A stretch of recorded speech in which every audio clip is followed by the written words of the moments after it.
1월 16일 오늘의 말씀은 누가복음 6장 12절에서 26절입니다.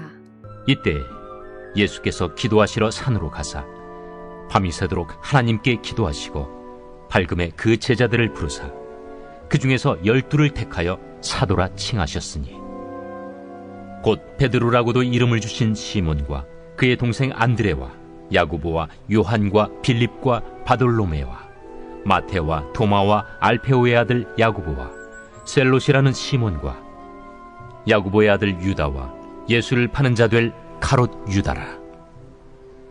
예수께서 그들과 함께 내려오사 평지에 서시니 그 제자의 많은 무리와 예수의 말씀도 듣고 병 고침을 받으려고 유대 사방과 예루살렘과 두로와 시돈의 해안으로부터 온 많은 백성도 있더라. 더러운 귀신에게 고난받는 자들도 고침을 받은지라. 온 무리가 예수를 만지려고 힘쓰니 이는 능력이 예수께로부터 나와서 모든 사람을 낫게 함이러라. 예수께서 눈을 들어 제자들을 보시고 이르시되 너희 가난한 자는 복이 있나니 하나님의 나라가 너희 것이며 지금 줄인 자는 복이 있나니 너희가 배부름을 얻을 것이며 지금 우는 자는 복이 있나니 너희가 웃을 것이며 인자로 말미암아 사람들이 너희를 미워하며 멀리하고 욕하고 너희 이름을 악하다 하여 버릴 때에는 너희에게 복이 있도다. 그날에 기뻐하고 뛰놀라. 하늘에서 너희 상이 큼이라. 그들의 조상들이 선지자들에게 이와 같이 하였느니라. 그러나 화 있을진저 너희 부요한 자여, 너희는 너희의 위로를 이미 받았도다. 화 있을진저 너희 지금 배부른 자여, 너희는 줄이리로다. 화 있을진저 너희 지금 웃는 자여, 너희가 애통하며 울리로다. 모든 사람이 너희를 칭찬하면 화가 있도다. 그들의 조상들이 거짓 선지자들에게 이와 같이 하였느니라. 오늘 본문에서 예수님은 예수님과 함께 일할 사람들을 부르셨습니다. 14절에 나오는 12제자들이 바로 그 사람들입니다.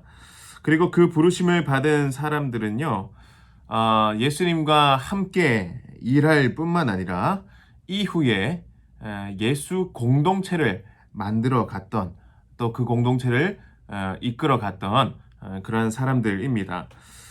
예수님의 부르심은요, 그래서 결국 12제자뿐만 아니라 이후에도 계속 되어져 갔다라고 할 수 있는 것이죠.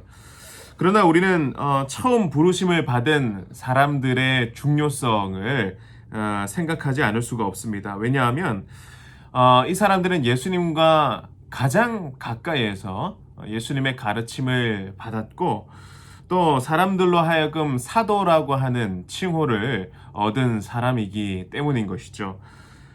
보통 중요한 인물들이 아닌 것입니다. 그렇기 때문에 이런 인물들을 선택할 때는 뭔가 좀 신중해야 되는 건 아니겠습니까? 또 그 인물들에게 있어서도 그렇게 중요한 일들을 맡게 된다라는 것을 우리가 봤을 때 굉장히 신중히 받아들여야 될 그런 문제인 것이죠. 처음 예수님의 부르심을 받은 이 사람들은요, 말 그대로 정말로 풀타임으로 일을 해야 되는 그런 사람들이기 때문에 그들의 생계와도 부딪히는 부분들이 참 많이 있었을 것입니다. 그래서 여러 가지 갈등들도 고려해야 되는 것이죠. 그래서 주님은 어떻게 하셨습니까? 그 12사도를, 12제자를 선출하고 뽑기 위해서 정말 밤새도록 기도하셨다라고 성경은 기록하고 있습니다. 산에 올라가셔서 밤이 새도록 이 일을 위해서 기도하셨습니다. 그렇게 기도로 준비를 하신 것이죠. 예수님은 자신의 사역을 위해서 하나님과의 기도 시간이 먼저 중요하다라는 것을 말씀하고 있는 것입니다. 이렇게 신중하게 고려할 부분들이 있기 때문에 먼저 기도하셨던 것이죠. 3년 반 동안이나 훈련을 받고 사명을 감당해야 될 사람들이기 때문에 이들을 위해서 기도하시는 것입니다. 제자들의 입장에서 사실 이 예수님의 부르심은 어떤 부르심입니까? 사실 초라한 부르심 아니겠습니까? 초라함으로의 부르심인 것입니다. 뭐 주는 것 딱히 있지 않습니다. 주는 것도 없이 헌신을 요구합니다.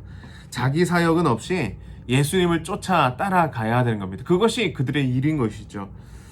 그러나 예수님의 부르심에는요, 매력이 있는 것입니다. 예수님의 부르심에는 거부할 수 없는 힘이 있습니다.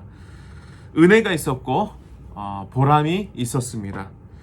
부르심을 받은 사람들이 처음에는 어떻게 이런 사람들이 예수님의 사역을 같이 동역하면서 감당할 수 있을까라고 생각될 정도로 그런 부족하고 연약한 사람들이었는데, 예수님의 가르침과 또 예수님의 죽음과 부활을 경험하고 나서는 놀라운 하나님의 사람으로 바뀌게 된 것이죠. 예수님께서 말씀하신 대로 주님보다 더 큰 일을 할 그러한 사람들로 바뀌게 된 것입니다. 뿐만 아니라 주님은 12제자를 택하시고 그들에게만 치중한 것이 아닙니다. 17절의 말씀을 보면 그 제자의 많은 무리라는 표현이 나와 있습니다. 예수님께서는 예수님을 따르는 12제자만 주목한 것이 아니라 그 외에 많은 사람들까지도 제자로 생각하시는 것이죠. 우리가 생각하기를 12제자만 생각을 하는데, 우리가 기억을 하는데, 제자에는 12제자만 있는 것이 아니라 사실 그 12제자는 수많은 제자들 가운데 대표격인 것이지, 제자는 그보다 훨씬 더 많은 것입니다. 오늘 본문에서 그걸 보여주고 있는 것이죠. 더 폭넓은 제자들이 존재했다라는 것을 보여주고 있습니다. 그래서 예수님의 부르심은 12제자만이 아니라 훨씬 더 많은 사람들을 향해 있다라는 것을 보여주고 있는 것입니다. 또 거기서 그치는 것이 아니라 세상에서 정말로 가장 소외되고 약하고 또 버림받은 그러한 사람들까지도 향하고 있다라는 것을 알 수가 있습니다. 인생의 결핍을 경험하고 있는 사람들, 육신의 연약함이 있는 자들이 주님께로 나와왔습니다. 사실은 이들이 나온 것이 아니라 주님께서 찾으신 것이죠. 주님께서 만나 주신 것입니다. 사람들이 그 삶에 어려움이 있다고 해서, 어려움을 경험하고 있다라고 해서 다 하나님을 찾는 것은 아니지 않습니까? 자신이 생각하는 해결의 방법대로, 자신이 믿는 바대로 그것을 붙들고 살아가는 것이 세상의 사람들입니다. 주님께서 이 연약한 자들을 부르시는 것이죠. 그리고 예수님은 그들의 아픔과 결핍을 보시고 그들의 몸과 마음을 치유하십니다. 주님께서 친히 찾아주시고 부르셔서 그들의 필요를 채워주시고 계시다라는 사실입니다. 예수님은 12제자들만 집중하는 것이 아니라 그들의 공동체 뿐만 아니라 거기에 모인 모든 연약한 사람들 한 사람 한 사람까지 그렇게 돌보시는 섬세함을 보여주시는 주님이시다라는 것입니다. 이렇듯이 주님은 우리의 결핍함을 아십니다. 그리고 그 결핍이 오늘 본문에서 복이 될 수 있다라는 것까지 말씀하고 계십니다. 주님께 매달리면 그것이 우리에게 복이 되고 하나님 나라를 경험하는 통로가 되어진다라고 말씀하시는 것이죠. 20절부터 23절까지의 말씀이 바로 그렇습니다. 20절에 너희 가난한 자는 복이 있나니 하나님의 나라가 너희 것임이요. 예수님 앞에 있는 자들은요, 가난한 자들입니다. 연약한 자들입니다. 세상 사람들이 손가락질 할 만한 그러한 사람들인 것이죠. 물질적으로 가난한 사람들이 있었겠고, 또 육체적인 그러한 어려움을 겪는 사람들이 있었겠고, 또 심적인 마음의 어려움을 겪고 있는 그러한 결핍을 가지고 있는 사람들도 있었을 것입니다. 어떠한 가난에 있든지 그것은 주님께로 나아가고 하나님 나라로 이어지는 통로가 되어줄 수 있다라는 것을 말씀하시는 것입니다. 주님은 가난한 자를 부르십니다. 여러분, 우리에게 가난함이 있습니까? 다른 말로 오직 주님만을 향한 갈급함이 있습니까? 우리가 그 갈급함을 느끼지 못하고 가난한 심령으로 주님을 찾고 있지 않는다면 가난한 자를 찾으시는 주님을 만날 수가 없는 것입니다.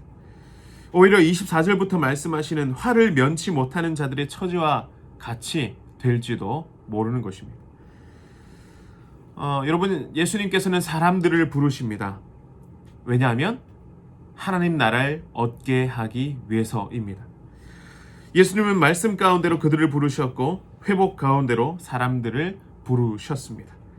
이러한 부르심 덕분에 그들은 하나님 나라를 경험하였고 그뿐 아니라 이러한 부르심을 입은 사람들을 통해서 하나님 나라의 복음이 왕성하게 전파될 수 있었습니다. 여러분, 오늘도 예수님은 우리를 부르고 계시다라고 하는 사실을 기억했으면 좋겠습니다. 예수님은 가난한 심령을 만나주십니다. 그리고 회복시키십니다.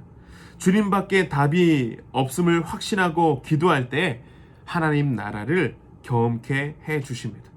더 나아가서 주님께서는 제자들을 부르심같이 우리를 하나님 나라의 복음을 맡은 자로 또 사명자로 우리를 부르셨습니다. 그것이 어떤 특별한 일로, 특별한 장소로의 부르심은 아닐 수 있습니다. 하나님의 부르심은 우리의 일상에서, 우리의 익숙한 삶의 현장에서 일어나는 것입니다. 우리의 가정이, 우리의 직장과 교회가, 또 살고 있는 동네와 아파트가 부르심의 현장일 수 있습니다. 그곳에서 우리는 부르심대로 열심히 살아가면 되는 것입니다. 주님께서 부르신 곳은 여러분 축복의 땅임을 기억할 수 있기를 바랍니다. 주님의 뜻을 이룰 수 있는 곳입니다. 하나님의 역사를 경험하는 장소입니다. 하나님 나라를 경험하는 장소입니다. 주님께서는 우리가 그 일의 크기와 상관없이 주님의 부르심에 하나씩 순종해 나가기를 원하고 계십니다. 여러분, 우리를 향하신 그 주님의 부르심을 기억할 수 있기를 바랍니다. 그리고 갈급한 심령을 가지고 주님께 나아갈 때에 나와 내 가족과 내가 속한 모든 공동체마다 하나님의 나라가 확장되어지고 회복과 치유와 능력의 역사함이 나타나게 될 줄로 믿습니다. 오늘도 가난한 심령, 갈급한 마음으로 주님을 찾으며 주님의 만지심을 경험하고 우리의 소명을 회복하는 귀한 하루가 되시길 주님의 이름으로 소망하고 축복합니다. 우리 기도하겠습니다. 우리를 부르시는 하나님, 제자들을 부르시고 연약한 자들을 만나 주신 것처럼 오늘도 우리를 만나 주신 줄을 믿습니다. 간절한 마음으로 주님만을 붙잡고 나아갈 때에 우리의 연약함을 회복시켜 주시옵소서. 우리의 소명을 회복시켜 주시옵소서.